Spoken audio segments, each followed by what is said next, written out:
Hello and welcome to Le Mans for the second round of the 2017 Michelin Le Mans Cup, which is also the second edition of Road to Le Mans, a unique opportunity for some of our rookie gentleman drivers to race at this iconic endurance circuit. Here is our guide. Road to Le Mans is the jewel in the championship crown, but the 13.6 kilometre circuit is not easy for amateurs, so that Pro-Am relationship will be crucial for getting teams on the pace.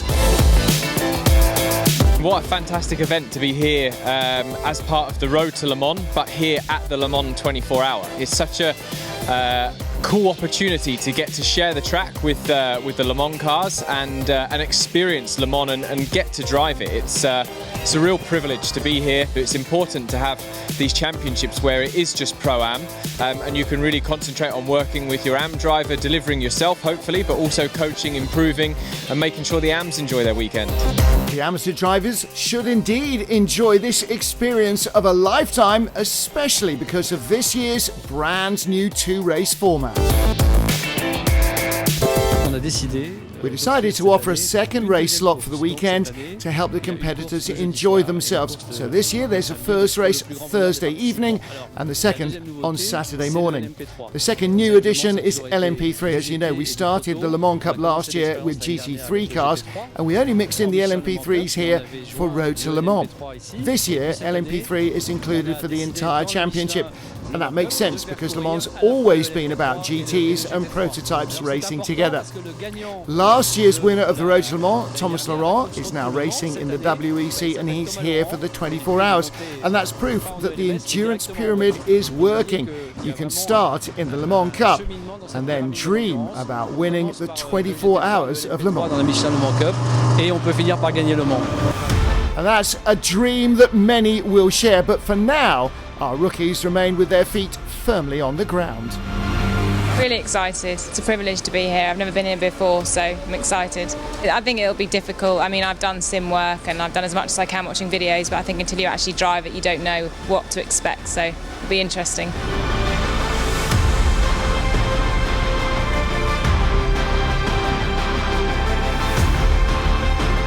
It's a fantastic opportunity. The circuit's only open once a year. Some of the world's greatest drivers have raced here. It's incredibly exciting, but also a little bit frightening. Some of these corners, they're blind and are really quick. I'm sure everything will be fine. I'm confident with the car. It's going to be a great experience for the future, and I'm hoping to make the most of it. Even our winners in Monza and championship leaders in both LMP3 and GT3 will be new to Le Mans. And it's not just about learning the circuit. With two races and a host of points on offer, this is also going to be crucial for the championship. Yeah, it was a great start at Monza, couldn't have gone much better, so pace was really good and yeah, the team did a great job, so just got to try and keep it going here, but it's new to us all, it's new to the team, new to Tony, new to myself here at Le Mans, so had a couple of days in the sim to practice and that's it. We're looking to get as many points as we can to go towards the championship, and also here it'd be pretty special to try and get on the podium for one of the races. Yeah, every point I think is going to be important in the championship. I think this Monza we were really lucky to finish where we did. Here I think we'll also struggle because the Mercedes is a great car, but it doesn't have that good top speed. So this I think is probably damage limitations for us. Really looking forward to it. You know, I've never raced around here. Phil's only done it once before, so when I get a chance to go around the circuit, every single corner will be new to me. So just take it, you know, carefully and just have some fun. Well, it's finally time for the Michelin Le Mans Cup teams to literally take the road to Le Mans. We have two 55-minute races coming up around this epic Le Mans circuit. I know these guys can't wait. I can't either. Let's go racing.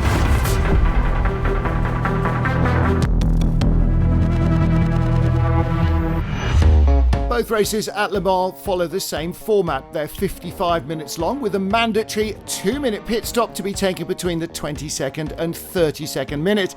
Minimum drive time per driver is 20 minutes and crews must include one gentleman, bronze licensed driver. The second can be bronze, silver or gold. Heading out to the final corner, the number 3 DKR Engineering Norma with Alex Terrell on pole. And in the middle of the pack, the GT3 pole sitter, the Gulf Racing Porsche, number 20 with Andrew Baker.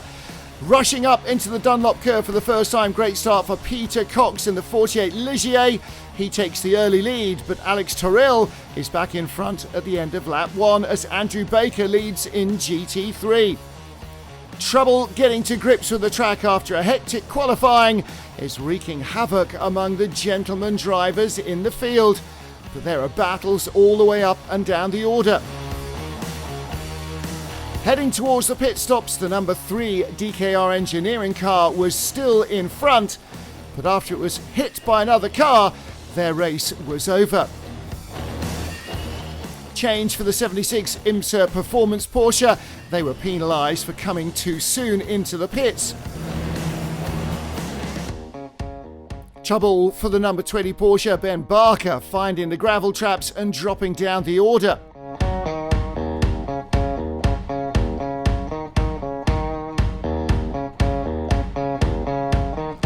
Ahmed Al-Harthi took second in GT3 in the 97 Aston Martin, while after the pit stops the new race leader was Sean Rahal in the number 2 United Autosports machine.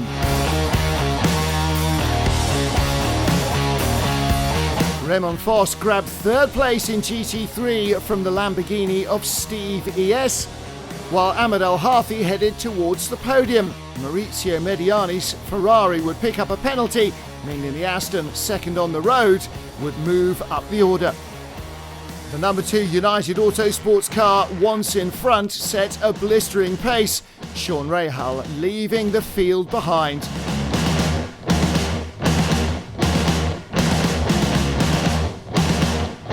The GT3 win went to Ahmed Al-Harthi and Tom Jackson in the TF Sport Aston. LMP3 and overall victory going to John Falp and Sean Rahal in the United Autosport number 2 Ligier.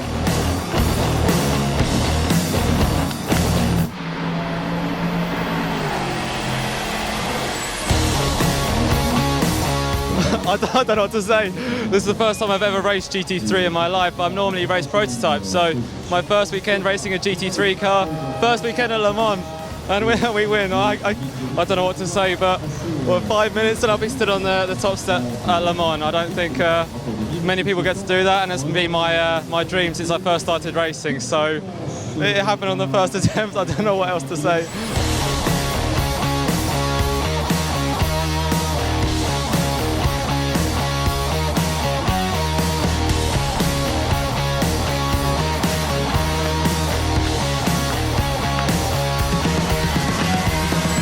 To come out here and be able to win at Le Mans is unbelievable.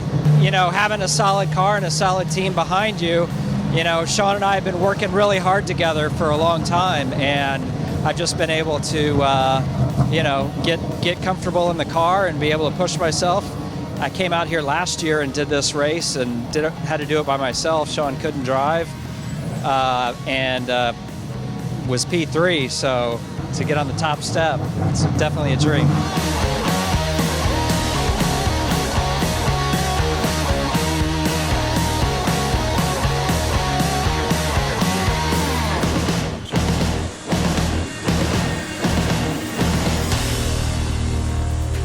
Alex Cunha and Romano Ricci finished second in the LMP3 ahead of British drivers Alex Capadia and Martin Rich. 3 different manufacturers on the GT3 podium. Behind are winning Aston, Christoph Ulrich, Maurizio Mediani's Ferrari, and the Lamborghini of Emanuele Busnelli and Fabio Babini.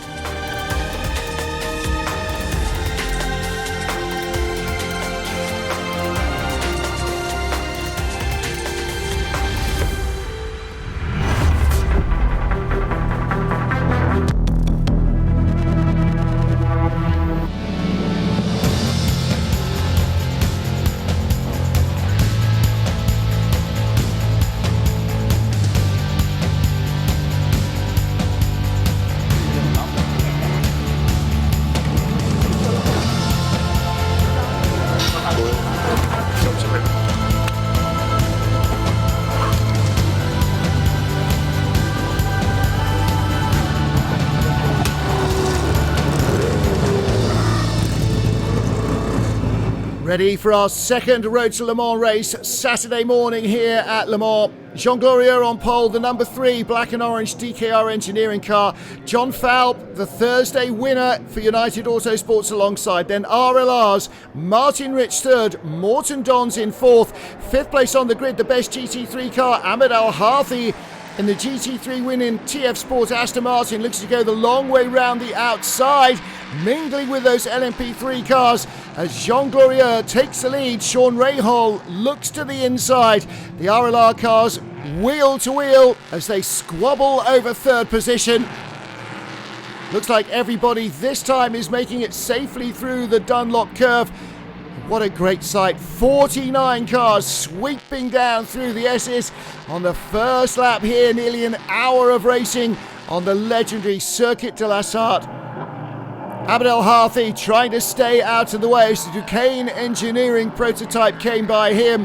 Still in the top 6. The other GT3 cars a long way further back down the order.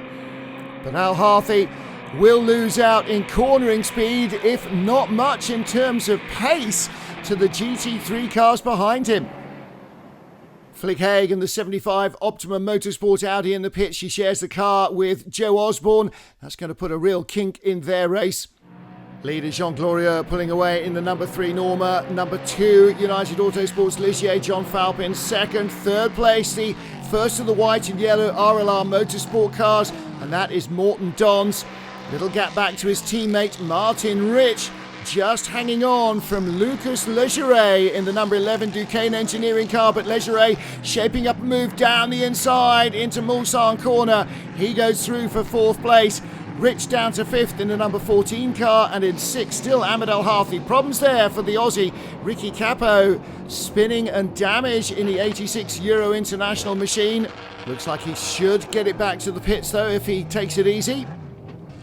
Jean Glorieux's Norma again impressive in the first part of the race. 3 consecutive pole positions from Monza to Le Mans. Sweeping through the flat-out right-hander at Indianapolis, slowing for the left and then down to the slowest corner out on the Circuit Arnage. Ahmed Al Harthi's Aston Martin still in 6th place overall. Oh, shaping up here for a pass. Argentilla for Graf Racing, dive bombs Anthony Wells. And that move for 9th place was a success. Leaders across the line. DKR Engineering's number 3 car pulling away. Here's the battle though for 5th place. Martin Rich in 5th, just holding off the chasing pack. A fantastic door handle to door handle battle throughout LMP3 and GT3. Slow zone at the Dunlop chicane. Here's why. The SVC sport car Marcello Marittiotto in the gravel. Everybody on 80 km/h limiter in the slow zone. Look at the top of the screen. Ahmed Al Harthi still leading in GT3 ahead of the Spirit of Race Ferrari. Maurizio Mediani, who was first on the road but lost victory because of a fluffed pit stop in race 1. Jean Glorieux in the Norma, now nearly 7 seconds ahead of John Falp in second. Tight battle for third though. Morten Dons under real pressure. The Duquesne Engineering number 11 car pushing up the order. Lucas Legeret looking for a way past, couldn't get one there. Under the Dunlop Bridge, leader through the S's. Oh, a spin! Jean Glorieux spins at the end of the S's. Now, can he recover? Is he stuck off circuit? Through come the lead group. And there he is on the left-hand side. Oh, the Duquesne car off on the right, up to 3rd place. Oh my goodness, that was close there at Tertre Rouge. So Sean Rahal's number 2 car leads, the Duquesne Engineering car up to 2nd, recovering former leader Jean Glorieux 3rd, just getting it done before they hit the slow zone at the chicane.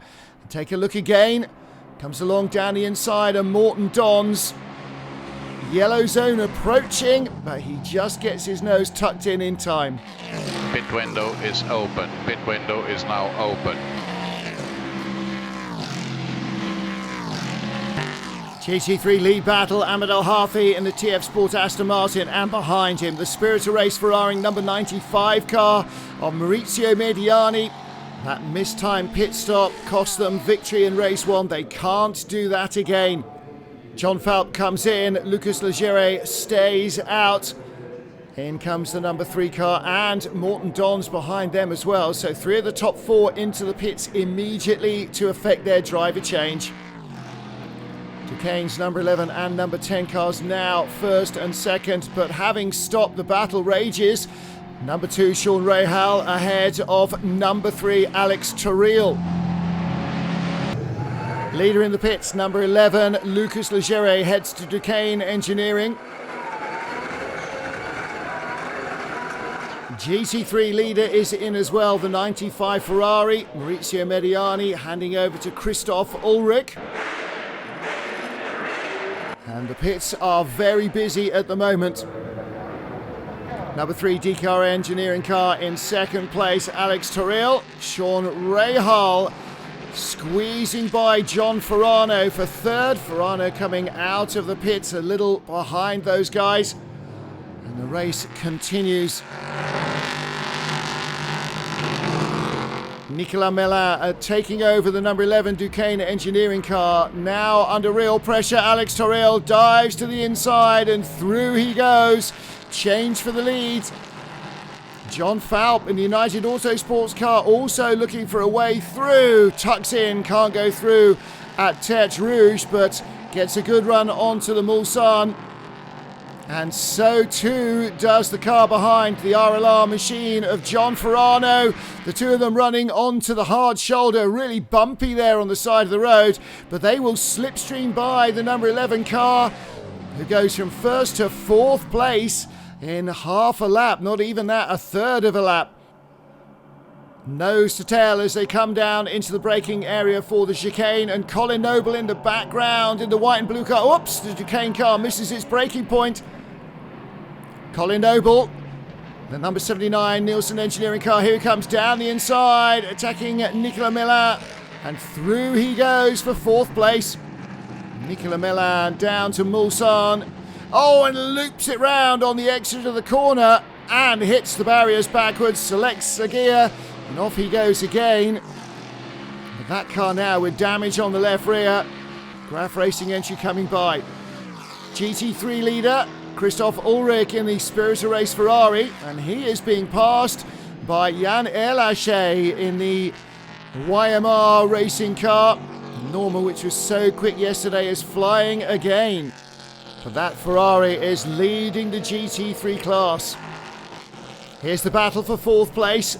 Blue and orange, that's William Locke in the number 49 car. Emilian Card behind him in the red, white and blue of Graf Racing. Gets a good inside line through Tertre Rouge and onto the Mulsanne straight. And behind, number 6, that's another DKR Engineering machine, Jacques Wolf, trying to decide which car to follow. Either, no, both. Oh, dives down the inside, late lunge on William Locke, and through he goes. Disaster, that's our GT3 leader, Christoph Ulrich, beached in the gravel. Up into the Dunlop chicane, too much speed. Oh dear, snatching defeat from the jaws of victory. Lead battle in GT3, the Oman Racing Aston Martin, TF Sports Tom Jackson. And then behind you can see the red, black and yellow of the 76 IMSA Performance Porsche, Raymond Narak, a former class winner in the 24 hours. That's the battle. Duncan Tappy, Chris Goodwin, Stevie S, Tom Onslow Cole, some way back. This is the battle now for 7th place. Number 11 Duquesne Engineering car that was the race leader until that incident. Damage at the back. James Winslow looking down the inside for Graf Racing. Through he goes. That was straightforward, wasn't it? He moves up the order. And the number 11 Duquesne car, Nicolas Melin, dropping down the order. Alex Terrell, after a spin, now back in the lead of the race. Real speed in that Norma. John Falp in second place. Great performance after the race 1 win by United Autosports. GT3 battle, does it get any closer? Raymond Narak all over the back of Tom Jackson. Down into the S's, has a lunge to the inside and through he goes, and that's his Le Mans experience paying off. Now, for not respecting the minimum pit stop time, car 76.76, 3 seconds stop and go penalty. Disaster for Raymond Narak. He'll have to pull into the pits and serve the penalty, and that hands the lead back again to TF Sports Aston Martin. Absolutely heartbreaking for Narak and the IMSA team. Race leader Miguel Toril streaking away for DKR United Autosports second. John Falton, Sean Rahals number 2 machine. Colin Noble in third, 79, the Nielsen Racing entry. That's a great run they've got going. Replay at Tertre Rouge, LMP3 cars in traffic, and Colin Noble trying to find a way around a Porsche, loops it into a spin. There's your third place car. Raymond Narak back out of the pits, but absolutely his race destroyed by a mistake in the pit stop. And that's heartbreaking for him and the team. Tom Jackson in the TF Sport Aston Martin, the car that won in GT3 in race 1, streaking away in race 2. Alexander Toril, 2 corners left, fastest in race 1 but unlucky, and now it's victory in race 2. The checkered flag waves. DKR Engineering claim the win before the greatest endurance race of them all.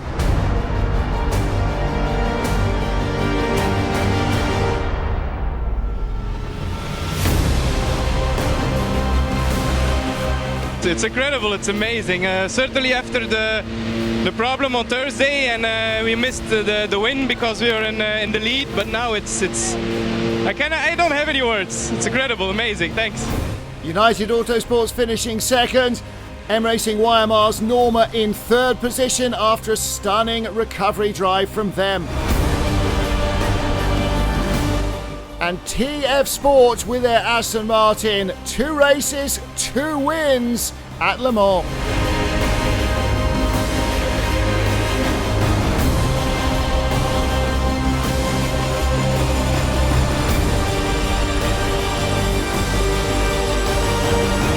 It's unbelievable, honestly. You know, it's a dream watching this race going 14 kilometers, an amazing circuit. To come here and to do it twice at the support event at the world's biggest motorsport event is unbelievable. We're really so happy, but it's amazing teamwork by everybody to make this happen. British team Garage 59 put their McLaren into second place, while SVC took the Lamborghini Huracan to third.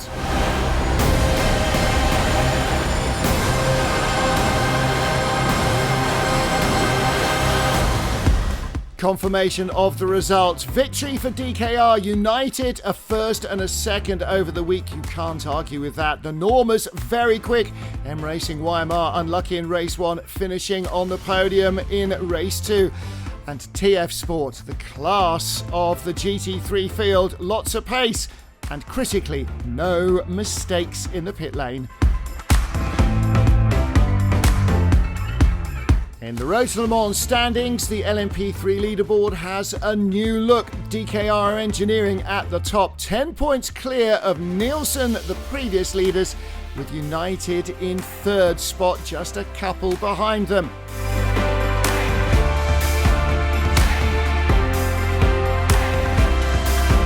TF Sport now have the head of the GT3 field. Monza winners Le Mans Motorsport losing points in race 1 here with a pit stop error, slumped just a fraction behind to second position.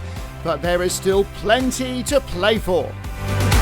Well, as expected, that Road to Le Mans was full of excitement and drama, both for the spectators and the drivers, many of whom were taking on this epic circuit for the very first time.